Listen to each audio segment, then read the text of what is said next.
எல்லாருக்கும் வணக்கம். கடமையை செய் பலனை எதிர்பார்க்காத. என்னடா நம்ம எதுக்கோ எதிர்பார்த்துட்டு இருந்தோம், இது என்ன ஒரு ஸ்லோகம் சொல்கிறான்னு பார்க்குறீங்களா? எந்த விஷயத்துக்காக நீங்கள் எதிர்பார்த்துட்டு இருக்கீங்களோ அதுக்கு முன்னாடி ஒரு ஸ்லோகம், ஒரு குட்டி கதை. ஏன்னா இந்த வீடியோ முடியும் போது அந்த ஸ்லோகத்துக்கும் அந்த குட்டி கதைக்கும் ஒரு லிங்க் இருக்குது, சரிங்களா?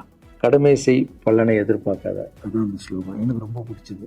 என்னடா இது கடமையை செய்ய சொல்கிறாங்க, பலனை எதிர்பார்க்க வேணான்றாங்கன்னு நிறைய பேருக்கு அந்த ஸ்லோகம் ஒரு டவுட் வரும். வேலை பண்ணுறோம், வேலைக்கு ஏற்ற கூலி எதிர்பார்க்கக்கூடாதா? இவ்வளோ கஷ்டப்பட்டு உழைக்கிறோம், சம்பளத்தை எதிர்பார்க்கக்கூடாதா அப்படின்னு. இந்த ஸ்லோகத்தோடைய முழு மீனிங் என்னன்னா, ஒரு கதையாக சொல்லியிருக்கேன். ஒரு பெரிய வீடு, ஒரு மிகப்பெரிய பணக்காரர். அவர் ரூமு மட்டும் க்ளீன் பண்ணுறதுக்கு ரெண்டு ஆட்கள் இருப்பாங்க. ரொம்ப பிடிச்சவங்களும் 2 பேர் அந்த ரூம் க்ளீன் பண்ணுறதுக்கு வச்சுருக்காரு. அவர் மிகப்பெரிய பணக்காரர். இப்போ 2 பேரும் ரூம் துடைக்கிறவங்க. ஓகே, அவர் காலையில் ரெடி ஆகி அந்த ரூம்லேருந்து வெளியே வரும்போது அவங்க தொடச்சிட்டு இருக்காங்கல்ல, அதில் ஒருத்தர் அவர் பாட்டுனா ஒரு வேலையை பார்த்துட்டு இருப்பார், தொடச்சிக்கிட்டே இருப்பார். இன்னொருத்தர் இருக்கார்ல, அவர் போய், சார் உங்கள் ட்ரெஸ்ஸு சூப்பராக இருக்குது சார், சார் நீங்கள் போட்டுக்கிற கண்ணாடி நல்லா இருக்கு சார், சென்ட்டு சூப்பராக இருக்குது சார், நல்லா இருக்கு சார், சூப்பராக இருக்கீங்க சார், நீங்கள் பேக் கொடுங்க சார். இன்னொரு ஆள் வணக்கம் சார் சொல்லிட்டு வேலையை மட்டும் பார்த்துட்டு இருப்பாங்க. இப்படியே தினமும் நடக்கும். அப்புறம் அந்த ஓனர் இந்த ஊரை விட்டு வெளியூருக்கு போகிறாரு. போகும்போது 2 வேலைக்காரங்களும் கூப்பிட்டு ஒருத்தருக்கு 1 மாதம் சம்பளம் எக்ஸ்ட்ரா, யார் கூட பேக்கெல்லாம் தூக்கிட்டு போய் எப்போ பார்த்தாலும் நான் சூப்பர்னு சொன்னார்ல, அவருக்கு 1 மாதம் சம்பளம் எக்ஸ்ட்ரா. இன்னொரு ஆளுக்கு ஒரு வீடு வாங்கி கொடுத்தார். அவரை, நீ என் கூடவே வந்துடுங்க, நான் அவர் கூடவே அவரை கூப்பிட்டு போகிறேன். இவன் ஓடி போய் கேட்டானா, சார் என்ன சார், தினமும் நான் தானே சார் உங்கள் பேக் கட்டுறேன், நான் கொடுத்த வேலையை நீ கரெக்டாக பண்ணல, நீ ஜாலரை அடிக்கிறதுலேயே இருந்த, எனக்கு இது நல்லா இருக்கு அது நல்லா இருக்குன்னு. ஆனால் அவன் வேலையை மட்டும்தான் பார்த்தான். வேலையை கரெக்டாக பார்த்தா பலனை கடவுள் கொடுப்பார், அந்த பலன் தான் இது அப்படின்னு சொன்னாங்க. இப்போ விஷயத்துக்கு வருவோமா? திருச்சி கிழக்கு தொகுதி. இன்னைக்கு நான் என்ன முடிவு சொல்கிறேன் இதுதானே. நான் திருச்சி கிழக்கில் நிற்கணும்னா நான் முதல்ல அரசியலுக்கு வரணும். நான் அரசியலுக்காரனா இல்லையான்றதை சொல்கிறேன். அரசியல் எப்படி என் வாழ்க்கையில் வந்ததுன்னு சொல்கிறேன். உங்களுக்கு நல்லா தெரியும், என் வீட்டில் குழந்தைங்கள வளர்த்துக்கிட்டு நான் பாட்டு சோஷியல் சர்வீஸ் பண்ணிகிட்டு இருந்தேன். மாற்றுத்திறனாளிக்கு டான்ஸ் சொல்லி கொடுக்குறது, ஓப்பனர் சர்ஜரி பண்ணுறது, பசங்களை படிக்க வைக்கிறது, ஸ்போர்ட்ஸு, எல்லாத்துலேயும் என்னால் முடிஞ்ச வரைக்கும் பண்ணுவேன். என்னால் முடியல மற்றவங்கிட்ட கேட்டு பண்ணிட்டு. இந்த டைமில் தான் ஜல்லிக்கட்டுன்னு வருது. ஒரு சில விஷயம்லாம் ஃபாஸ்ட்டாக சொல்லி உங்களுக்கு தெரிஞ்ச விஷயம் தான். ஜல்லிக்கட்டுன்னு வருது, அதில் நான் போகிறேன், சாப்பாடு போகிறதுக்காக குழந்தைங்களுக்கு போகிறேன். அப்படி நான் அந்த ஜல்லிக்கட்டு நடந்து புரிஞ்ச விஷயம்லாம் உங்களுக்கு தெரியும். அப்புறம் என் மேலே ஒரு தலைவர் விமர்சனம். எதுக்கு தலைவர் சொல்கிறேன், நம்ம அண்ணன் தான், சீமண்ணன் தான் ஒரு விமர்சனம் இருக்கிறது. அதுக்கு நான் மறுபடியும் அவர் ட்ரிப் போடுறேன். அப்போ தான் என் வாழ்க்கையில் அரசியல்னு எடுத்து நுழையுது. நம்ம சாப்பாடு போகிறதுக்கு போகணும், இது என்னடா இவ்வளோ பெருசாக இருக்குது, அந்த ஜல்லிக்கட்டு தான் எனக்கு அரசியலில் உள்ள நுழையுது, என்னடா இவ்வளோ பெருசாக இருக்குது அப்படின்னு. அப்படியே போச்சு. அதே தலைவர் தான், அதே சீமானன் தான் ரஜினி சார் அரசியலுக்கு வர்ற மாதிரி பேச்சு அடிபட்டவுடனே அவங்க சைட்லேருந்து பேசுகிறாங்க, தலைவரை பற்றி பேசுகிறாங்க. தலைவர் எனக்கு ஒரு குரு, என்னை வாழ வச்ச தெய்வம், ஒரு அப்பா மாதிரி, ஒரு அண்ணா, எல்லாமே சொல்லலாம். ஸோ அவரை பற்றி அதிகமாக பேச ஒரு முறையும் சூப்பர் ஸ்டாருக்கு ஃபோன் போடுவேன். அண்ணே ரொம்ப ஓவராக பேசுகிறாங்க, டெப்பா நீ சைலண்ட்டாக இப்படியே ஓரளவுக்கு தான் நம்மளால் பொறுக்க முடியும். அதுக்கப்புறம் ஆடியோ ரிலீஸ் ஃபங்க்ஷனில் என் மனசில் இருக்கிறதெல்லாம் உடச்சி சொன்னால் அதை நீங்களும் பார்த்துருப்பீங்க, தெரியும். அதுக்கப்புறம் ஒரு ரஜினி சாருக்கு ஒரு ஃபங்க்ஷன் வந்தது. அந்த ஃபங்க்ஷன்லேயும் பேசினேன் இதை பற்றி. உங்களுக்கு தான் தெரியுமா அந்த வீடியோ, யார் ஓட்டப்பந்தயத்தில் ஜெயிக்கிறது, இப்போ கூட அந்த வீடியோ போயிட்டுருக்கு. அதை பேசணும், அது பாட்டும் அப்படியே போயிட்டு இருந்தது. அதுக்கப்புறம் பார்த்தீங்கன்னா ரஜினி சார் அரசியலுக்காரன்னு அனௌன்ஸ் பண்ணோடனே நான் போய் தலைவரை பார்க்குறேன். நான் வரீங்களா, நான் நியூஸில் வருது, ஆமாக்கா நான் வரேன். அதுதான் பயங்கர சந்தோஷம். ஏன்னா வாழ்க்கையில் ஒளி ஏற்றி வச்சவர், அவர் அரசியலுக்கு வர்றாரு, அவருக்கு சப்போர்ட்டாக இருக்கணும் நம்ம. அப்புறம் எல்லாருக்கிட்டையும் போய் நம்ம கேட்டுட்டு இருக்கோம், தலைவர் வந்துட்டாருன்னா எல்லாமே குழந்தைங்களுக்கு இன்னும் நிறைய பண்ணலாம் அப்படின்னு. ஆனால் நானும் வரேன் அப்படின்னா ரொம்ப சந்தோஷம். ஸ்ட்ரெயிட்டாக கிளம்பி நான் ட்ரஸ்ட்டுக்கு வரேன். என்னுடைய ட்ரஸ்ட்டு, என்னுடைய ஃபேன்ஸு எல்லாரையும் கூப்பிட்டு என்னுடைய வெல்விஷர்ஸ் எல்லாரையும் கூப்பிட்டு உட்கார வச்சு, தலைவர் அரசியலுக்கு வராரு, புரியுதுங்களா? எனக்கு எழுத படிக்க தெரியாது, அதான் ஒரு ட்வீட் பண்ணணும், இதெல்லாம் ரெடி பண்ணுங்கன்னு தமிழில் சொல்லிவிட்டு அவங்க ரெடி பண்ணிகிட்டு இருக்க ஒரு டீம். இன்னொரு டீம் உட்காந்து என்கிட்ட கேள்வி கேட்குறாங்க, தலைவர் அரசியலுக்கு வந்து அவர் வந்து சிஎம் ஆகிடுவார், நீங்கள் வந்து அமைச்சர் ஆகிடுவீங்களாண்ணே, சுகாதாரத்துறை அமைச்சர் தான் நம்ம வந்து ஆப்ரேஷன் நிறைய பண்ணலாம், இன்னொருத்தர் கல்வித்துறை எடுத்தால் நிறைய படிக்க வைக்கலாம். கடமை செய்யணும், பலன் எதிர்பார்க்கணும். சுகாதாரத்துறை அமைச்சர், இது வந்து கல்வித்துறை, இதெல்லாம் படிச்சுங்க ஒரு இடம். அண்ணன் படிக்கலடா, எல்லாருக்கும் படிச்ச இடத்த போட்டு ஒரே இடத்துல போய் முடங்கி போய் படிப்புனா படிப்பு மட்டும். எல்லாம் கட்சி வளரட்டும், தலைவர் வரட்டும், எல்லா துறையிலேருந்து ஹெல்ப் கட்டு நல்லா பண்ணுவோம், பெரிய ட்ரஸ்ட் கட்டுவோம். இப்போன்னா சின்ன ட்ரஸ்ட்டில் தான் நம்ம இருக்கோம். சின்ன வீட்டில் 60 குழந்தைங்க நீங்கள் இருக்கீங்க, 100 ஏக்கரில் கட்டுவோம். ஊனமுற்றோர்கள் இந்த பக்கம் திருநங்கைகளுக்கு, இந்த பக்கம் முதியோர்களுக்கு ஒரு பெரிய ட்ரஸ்ட் கட்டி பண்ணுவோம்டா. சூப்பர்ண்ணா. இன்னொருத்தர் டக்குன்னு அங்கேருந்து, அண்ணா நம்மளை எதிர்த்து பேசிட்டு இருக்காருல்ல சீமான் அண்ணா, அவருக்கு ஆப்போசிட்டாக எதிர்த்து நில்லுங்கண்ணா. அது அரசியல் இல்லை. ஒருத்தர் மேலே கோவத்தால் நம்ம அரசியலுக்கு வந்தால் அது வந்து வெறுப்பு அரசியலாக மாறும். அரசியல் நடந்து மக்களுக்கு நல்லது பண்ணுறதுக்காக வரணும். இப்போ அவரை நான் அழிக்கணும், அவரை நான் ஏதோ ஒன்று செய்யணும்னா அந்த ஆசையில் நான் வந்தேன்னு வச்சுக்கல, ஆசை என்ன கோபமாக மாறும். கோபத்துலேருந்து என்ன வரும், வார்த்தைகள் தப்பு வரும். வார்த்தைகள் மட்டும் வராது, தப்பான வார்த்தைகள் வரும். மக்களுக்கு நம்ம மேலே மரியாதை இல்லை, மக்களுக்கு நம்ம மேலே மரியாதை இருக்காது, போயிடும். ஸோ அதால் அரசியலுக்கு வரணும்னா அவரை அழிக்கிற இருக்கும். பதவியை பற்றி பேசுகிறத ஃபஸ்ட்டு விடுங்கடா, ஃபஸ்ட்டு வேலையை பார்ப்போம்டா. நம்ம தலைவர் வரோன்னு சொல்லிட்டாரு, ட்வீட் போடுங்களா அப்படின்னு ட்வீட் போட்டுட்டு அங்கேருந்து போட்டுட்டு வீட்டுக்கு போகிறேன். இங்கே தான் பெரிய ட்விஸ்ட் இருக்குது எனக்கு. வீட்டுக்கு போகிறேன், வீட்டுக்கு போனோன்னா எப்பவும் நான் அம்மா கிட்ட போய் ஒரு விஷயத்த சொல்கிறதுக்கு முன்னாடி ஒரு சர்ப்ரைஸ் ஒன்று பண்ணுவேன். எங்கள் அம்மா கோவில் கட்டுறது கூட, கோவில் கட்டிட்டு ஸ்டாச்சுலாம் ஆர்டர் பண்ண அப்புறம் தான் அந்த ஸ்டாச்சுவே காமிச்சாங்க அம்மா. அதே மாதிரி அரசியல் விஷயத்துலையும் போய் சொல்லலான்னு அம்மாவை கூப்பிட்டு ஃபேமிலியெல்லாம் உட்கார வச்சு, அம்மா தலைவர் அரசியலுக்கு வராது, சரி கண்ணா நானும் அரசியல் போடுறேன், இங்கே பரமா ட்வீட் போட்டிருக்கேன் அப்படின்னு. அம்மா முகம் டக்குன்னு மாறிட்டு ஓகே கண்ணா ஓகே கண்ணா சாப்பிடலாம் அப்படின்னு எழுந்து போயிட்டாங்க. என்ன இப்படி போக மாட்டாங்களே, ஒரு விஷயத்த சொன்னால் சூப்பர் கண்ணான்னு பேசுவாங்கல்ல, 1 ஹவர் அதில் இருக்கிற நல்லது கெட்டது எல்லாம் பேசுவாங்க, என்ன போயிட்டாங்க அப்படின்னு ஒரு ஃபீல். சரி அது உடம்பு சரியில்லை போல, அப்செட்டில் இருக்கான்னு விட்டேன். அப்புறம் 2-3 நாள் அவங்ககிட்ட பேசவே மாட்டுறாங்க. என்னம்மா உனக்கு பிரச்சனை, ஏதாவது தப்புன்னா அடின்னா அடிச்சிடுமா, என்னம்மா இப்படி பேசாமல் இருக்குன்னா, இல்லை கண்ணா நீ அரசியல் போனது எனக்கு பிடிக்கல. ஏமா அரசியல் போனால் பிடிக்கல? இல்லை கண்ணா அது ஒரு சாக்கடை, அரசியலுக்கு போகக்கூடாது. அது வந்து பணம் கொடுக்குறாங்க அரசியலுக்கு, ஓட்டு வாங்குறதுக்கு பணம் கொடுத்து தாங்க நான் ஜெயிக்கிறாங்க. அதுக்கப்புறம் ஜாதி இல்லைன்னுவாங்க, ஜாதி இருக்குது, மதம் இல்லைன்னுவாங்க, மதம் இருக்குது. அந்த சாக்கடைக்குள்ளே நீ போகாதப்பா. நம்மளுக்கு வாழ்க்கையை ஒளி வச்சு ஏற்றி வச்சோடனால நம்ம சூப்பர் ஸ்டார். அவர்கிட்ட என்னை கூப்பிட்டு போய்ப்போம். நான் சொல்கிறேன், அவர் ஒரு ஆன்மீகவாதி, அவரும் அரசியலுக்கு வருவாங்க. இந்த வயசில் நிம்மதியாக இருக்கட்டும், எதுக்கு அரசியலுக்கு வர, என்னை கூப்பிட்டு போ, அப்பாயின்மெண்ட் வாங்கி கொடுத்துருந்தாங்க. அப்பாயின்மெண்ட் வாங்கி கொடு.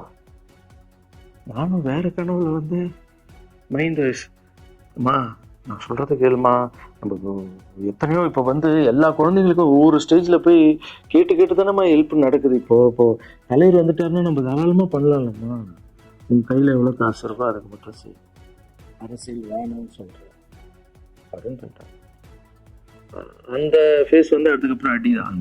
சரி இந்த உலகத்தில் அம்மா மீறி பண்ணலாம், ஆனால் நான் உருப்பிட மாட்டேன். நல்லா தெரியும், இந்த உலகத்துலேயே எனக்கு யாருன்னா எங்கள் அம்மா தான். அது அம்மா இல்லை, எங்கள் கடவுள்னே சொல்லலாம். நான் எதிர்க்க பார்க்குற கடவுள். சரி அம்மாவுக்கு சொல்லி புரிய வைக்கலாம். என்னடான்னு தலைவர்கிட்ட போய் எப்படி சொல்கிறது, பசங்கிட்ட ஒரு பயங்கர பில்டப் கொடுத்துட்டோம், அது இதுன்னு எல்லாம் வேலை பார்த்துட்டு இருக்காங்க. என்ன பண்ணுறது, அந்த டைமை பார்த்து கொரோனா வருது. ஒரே ஷாக்கு, வெளியே போக முடியாதுன்றாங்க. இல்லைன்னா பிரச்சாரம் பண்ண வெளியே போக முடியாது, தலைவருக்கு உடம்பு சரியில்லாமல் போகுது, ஹைதராபாத் ஷூட்டிங் போகிறாரு, உடம்பு முடியல, அப்படியே எல்லாமே கொலாப்ஸ் ஆகுது. அப்புறம் தலைவர் அலௌன்ஸ் பண்ணுறாரு, நான் அரசியலுக்கு வரல, டாக்டர்ஸ் வந்து போகக்கூடாதுன்னு சொல்லிட்டாங்க. கொரோனா டைமில் நம்ம வந்து பிரச்சாரம் போக முடியாது, அந்த காரணம் சொன்னார். இது உங்களுக்கு எல்லாருக்கும் தெரியும். ஆவலை தான் தலைமையில் கை வச்சுன்னு உட்காந்துட்டோம். நான் ட்ரஸ்ட்டில் இருக்கிற குழந்தைங்க மற்றவங்க எல்லோரும் என்னென்னு நினச்சி ஒர்க் பண்ணிட்டு இருந்தால எல்லாரும் அப்செட்டில் உட்காந்துருக்கோம். தலைவர் ஒருத்தம் போய் பேசி பார்க்கலாம் இருக்கும், தலைவர் வர இருக்கும். அந்த மாதிரி தலைவரை பார்த்துக்கல. அப்படியே எனக்கு புரிஞ்சது, அவர் ரொம்ப வெளியில் இருக்காரு, இவ்வளோ சுறுசுறுப்பானால உடம்பு முடியலைங்கண்ணா. பரவாயில்ல, உங்கள் உடம்பு தானே முக்கியம், என்ன இதெல்லாம் என்னென்ன தூக்கி போடுங்கண்ணா. இல்லைங்கண்ணா, இத்தனை வருஷம் என்னை வாழ வச்சாங்கல்ல, அவங்களுக்கு ஏதாவது ஒன்று பண்ணணும்னு நினச்சாங்க, இங்கே குத்துதுக்கண்ணா, எனக்கு என்ன பண்ணுறதுன்னு தெரியல, ரொம்ப கஷ்டமாக இருக்கு அப்படின்னு. அண்ணே அதை விடுங்கண்ணே, எல்லாம் அப்படின்னு அவர்கிட்ட பேசிட்டு அவர் வந்து அப்போ நான் முன்னாடி பேசும்போது அவர் சொல்கிறேன், நான் கூட பதவிக்கு வரணும்னு ஆசைப்படல, இன்னும் நல்ல ஆள் படித்த ஆள் நினைக்க வச்சு பார்ப்பேன், யாருன்னே சொல்லுவேன், யாருன்னு கூட சொல்லலை. அது அப்படியே போச்சு. அவர் மனசுக்கு மட்டும்தான் தெரியும், யாருன்னு கூட சொல்லலை. ரொம்ப அப்செட்டாக இருந்தார். சரி ஓகே, இதுவும் கடந்து போகணும். அப்படியே கடந்து போச்சு. எனக்கும் காஞ்சனா படம் அது இதுன்னு பெரிய ஹிட் ஆகுது. அதுக்கப்புறம் யாருக்கிட்டேயும் நீங்கள் யாரும் எனக்கு ஹெல்ப் பண்ண வேணாம். முதல்லாம் நான் கலைஞர் ஐயா கிட்ட ஹெல்ப் கேட்டேன். அவர் ஒரு சில குழந்தைங்களுக்கு ஹெல்ப் பண்ணார். அதுக்கப்புறம் அன்புமணி ராமதாஸ் ஐயா, அவரும் ஹெல்த் மினிஸ்டராக இருக்கும்போது அவரும் ஒரு சில குழந்தைங்களுக்கு ஹெல்ப் பண்ணார். அப்புறம் நம்ம விஜய் சார் நண்பர், அவர் ஒரு குழந்தைக்கு ஆப்ரேஷன் பண்ணார். ஸோ இருக்கும்போது என்னால் முடிஞ்ச வரைக்கும் சொந்த பணத்தை போட்டு பண்ணிவிடுவாங்க. முடியாத போது தான் நான் அந்த ஹெல்ப் இப்போ தான் நல்லா வந்துட்டுமே, யாருக்கும் எனக்கு பணம் கொடுக்க வேணாம், இனிமேல் என் சொந்த பணத்திலே பண்ணுறேன்னு சொல்லிட்டு நான் பாட்டுன்னு ஒரு வீடியோ கூட நான் போட்டேன், இனிமேல் யாரும் பணம்லாம் கொடுப்போம். அப்படியே போயிட்டுருக்கு. காஞ்சனாவெல்லாம் முடிஞ்சு ஜிகிர் தண்டா படம் ரிலீஸ் ஆகுது. ஜிகிர் தண்டா பார்ட்டி போயிட்டுருக்கு. டைரக்டர் நின்று பேசுகிறேன். நான் டைரக்டர் கிட்ட போனேன். டைரக்டர் யார்கிட்டயும் ஃபோனில் பேசிகிட்டு இருக்காரு. அப்படியே பேசிகிட்டு இருக்கிறவர் டக்குன்னு இந்த சீமான் நான் பேசுவான்னு கொடுத்துட்டாரு என்கிட்ட. அவருக்கும் தெரியாது நான் பேசுவேன். அவர்கிட்ட லாரன்ஸ் பேசுவார், சீமான் ரெண்டு பேரும் சைலண்ட். நானும் எதுவும் பேசல, சீமானும் எதுவும் பேசல. அப்படியே ஒரு நிமிஷம் அப்படியே நிற்கிறோம். பெரியவர் இல்லை இருந்தாலும் அண்ணன் அப்படின்னு, அவ்வளோதான் அண்ணன். பயங்கர பாசம். எந்த இடத்துல கோவம் இருக்கோ அந்த இடத்துல குணம் இருக்குன்னு சொல்லுவாங்கள்ல.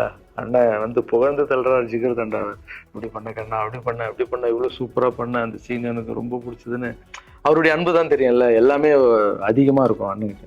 அண்ணன் ரொம்ப சந்தோஷமாக வாழ்த்தினார். அப்புறம் நான் மாற்றம்னு ஒரு அமைப்பு ஆரம்பிச்சிருக்கேன்ல, இந்த விவசாயிகளுக்கு டிராக்டர் கொடுக்கறது, அப்புறம் மாற்றுத்திறனாளிக்கு ஸ்கூட்டி கொடுக்குறது, எல்லாமே அதை பார்த்துட்டு பத்திரிகையாளர் கேட்குறாங்க அவர்கிட்ட, ரகுவலாரன் சார் மாற்றம்னு அமைச்சிருக்காருன்னா நல்ல விஷயம் தம்பி, நல்லா பண்ணிட்டோம், நல்லா இருக்கட்டும் அப்படின்னு வாழ்த்தினார். ஸோ ஒரு பெரிய பிரச்சனைக்கு கடவுளே அதை அப்படியே சால்வ் பண்ணி வச்ச மாதிரி ஆகிடுச்சு. அப்படியே போச்சு. ஆனால் நீங்கள் நல்லா இருக்கணும், எங்கே இருந்தாலும் நல்லா இருப்பீங்க. எப்போல்லாம் ட்ரஸ்ட்டுக்கு போகும்போது பசங்களாம் கேட்பாங்க, அந்த 100 ஏக்கர் ட்ரஸ்ட்டு குழந்தைங்க, சரி ஓகே தான். அப்படி பார்த்தீங்கன்னா நண்பர் விஜய் சார் கிட்ட பேசிகிட்டு இருக்கும்போது நான் வர அரசியலுக்குன்றாரு. நிஜமா நண்பா அப்படின்னு, எஸ் அப்படின்னு. மறுபடியும் போய் ட்ரஸ்ட்டில் உட்காந்து டேய் நண்பர் வராரு. ஏன்னா சூப்பர் ஸ்டார் எனக்கு எவ்வளோ க்ளோஸோ, நண்பர் கூட அவ்வளோ க்ளோஸ் தான் எனக்கு. ஏன்னா மேகமாய் போகிறேன்ற சாங்லேருந்து நான் அவருக்கு டான்ஸ் மாஸ்டராக பண்ண ஆரம்பித்தேன். அதுக்கப்புறம் நிறைய சாங் பண்ணேன், சரக்கு வச்சுருக்கேன். அது உங்களுக்கு தெரியும், அந்த தாம் தக்க தீம் தக்க. அவருக்கு மட்டும் நான் ஸ்பெஷலாக பண்ணி கொடுத்துட்டு போவேன். தமிழ் வேறு யாருக்கும் பண்ண மாட்டேன். அவர் கூப்பிட்டா வருவேன், தலைவர் கூப்பிட்டா வருவேன், சாங் பண்ணிட்டு போவேன். அவர் வரணும் போது எஸ், ஏன்னா அவர் ஒரு முடிவு எடுக்க மாட்டார், எடுத்தாருன்னா அவர் நல்ல உழைப்பாளி பண்ணுவார் அப்படின்னு நினச்சி மறுபடியும் போய் ட்ரஸ்ட் ஆளுங்கெல்லாம் பேசுகிறதுக்கு முன்னாடி, ஐயோ அம்மா இருக்காங்களே பிடிக்காத, ஃபஸ்ட்டு அங்கே கரெக்ட் பண்ணணும்ல. அங்கே போனேன். அம்மா நண்பர் அரசியலுக்கு இருப்பான், என்னம்மா அப்போ தான் ஓகே, இப்போ எல்லாம் மாறி இருக்கு, போகலாம்மா, நீ ஃபஸ்ட்டு அவர்கிட்ட ஒரு அப்பாயின்மெண்ட் வாங்க, நான் கூப்பிட்டு போகிறேன் அப்படின்னு. கூப்பிட்டு போய் இந்தப்பா என் பிள்ளைய ஒப்படைக்கிறேன் பார்த்துக்குப்பான்னு சொல்லணும்னு பார்த்தா, என்னம்மா பேச போகிறேன்னு கேட்டேன். நீ அரசியலுக்கு வராத தம்பி, இது ஒரு சாக்கடை, நீ அரசியலுக்கு வராத, நீ ரொம்ப சைலண்டான ஆள், உனக்கு இதெல்லாம் செட் ஆகாது, பணம் கொடுத்தா தான் ஜெயிக்க முடியும், ஜாதி இருக்குது, மதம் இருக்குது, இதெல்லாம் தாண்டி வந்து கஷ்டம்னு அவர்கிட்ட சொல்கிறேன்.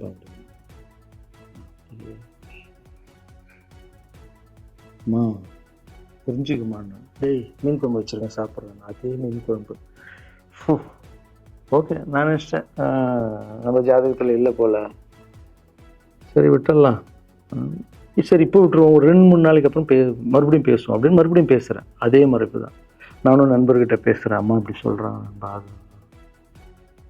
அவங்களுக்கு தெரியல, அவர் நிறைய பேச மாட்டார், வயசானவங்கல்ல, தெரியல, வந்தப்புறம் புரியும், ஒரே வார்த்தை தான். அதுக்கப்புறம் ஃபோனில் கூட்டணி கட்சியெல்லாம் வராது போது, நண்பா என்னடா யாரும் கூட்டணி கட்சி வரல நண்பா, இது அது நான் எனக்கு ஒருத்தர் பிடிச்சிட்டாங்கலாம் மனசில் பட்டது எல்லாமே சொல்லிகிட்டு இருப்பேன். அது நல்லதோ கெட்டதோ, என் பழக்கம் அப்படி தான், பிடிக்கலாம் தூரம் ஒதுங்கிடுறேன். அப்படியே போகுது. எலெக்ஷன் வருது, அனௌன்ஸ் பண்ணுறாங்க, எலெக்ஷன் நண்பர் நிற்கிறாரு. ரிசல்ட் அன்றைக்கி டோட்டலாக மாறுது எல்லாமே, அப்படியே தலைக்கீழாக ஆகுது, புரட்டி போடுறாரு சரித்திரத்தை. வேறம்மா இப்போ முதல்ல தெரிந்து எங்கள் அம்மாவை தான். அம்மா எனக்கு ரொம்ப ஆசையாயிடுச்சுன்னா எங்கள் அம்மா மேலே, அம்மா பேர் கண்மணி, கண்மணி அப்படின்னு தான் கூப்பிட்டு போவேன். எங்கன்னு கூப்பிட்டு போனால் அம்மா கொண்டு என்னடா இவ்வளோ உஷாராக வர என்ன விஷயம் இங்கே உங்ககிட்ட தான் பேசணும். நீ என்னம்மா சொன்ன? பணம் கொடுத்தா தான் ஓட்டு போடுவாங்க, ஜாதி இருக்குது, மதம் இருக்குது, புது ஆளுங்களை வர விட மாட்டாங்க, ஜெயிக்க முடியாது, இதெல்லாம் சொன்னல. நண்பர் ஜெயிச்சிட்டார் பத்தியம்மா. அந்த ஒரே ஒரு முகத்துக்காக ஓட்டு போட்டிருக்காங்க. நம்பிக்கையான ஆள் வந்தால் போடுவாங்கம்மா, நல்லவங்கலாம் வரலாமா, புரிஞ்சுக்கம்மா, என்ன விடுமா. இப்போ என்னம்மா சொல்கிற அப்படின்னு கேட்டேன்.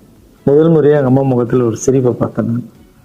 ஆமாம் கண்ணா, அந்த புள்ள எல்லாத்தையும் மாற்றிடுச்சு, இவ்வளோ பெரிய வெற்றி வரும்னு எதிர்பார்க்கலப்பா.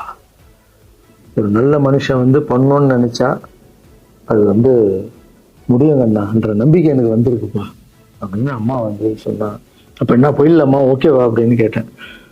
போகண்ணா, நீ நினைச்ச மாதிரி பண்ணு அப்படின்னு அம்மா சொன்னோன்னு காலில் தேங்க்யூ ஸோ மச்ப்பா அப்படின்னு ரொம்ப ஹாப்பி. நான் அம்மா ஓகே சொல்லிட்டாங்க அரசியல் வர்றதுக்கு. இப்போ நான் தாய்க்கு நிகரான்னு நினைக்கிறேன். என் ரசிகர்கள் கேட்குறேன், நான் அரசியலுக்கு வரலாமா?